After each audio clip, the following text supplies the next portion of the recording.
it gets back to, we have to set priorities, we have to set needs versus wants.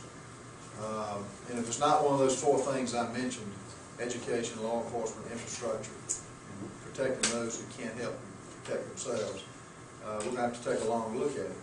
Now, it's where it gets, everybody's for cuts until it affects their particular area. And I will give you a good example.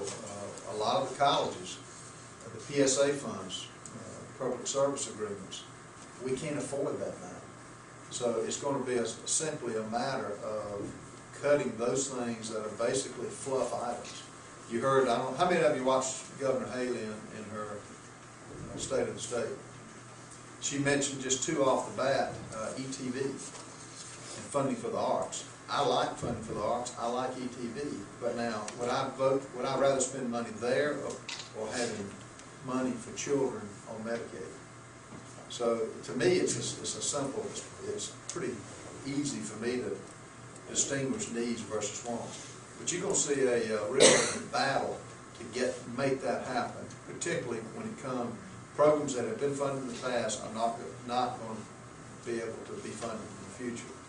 Now, one of the saddest things of all, of everything, if you see across-the-board cuts, we will have failed as a body, because some items need to be cut altogether. The other thing I will tell you, I had an arts teacher who was furious with me. I said, you know, just because we cut it this year doesn't mean it's gone forever. We could bring it back later on. But yeah, am I going to vote for medicine for children as opposed to arts? Yeah, I am. I'm going to vote for that.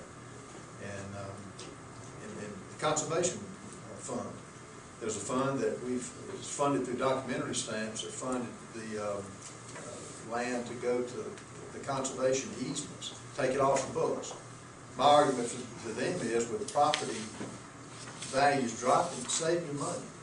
And maybe when we get it more, when things pick up, we can refund it. But it's things like that. Like, if I had to summarize it, it's needs versus wants.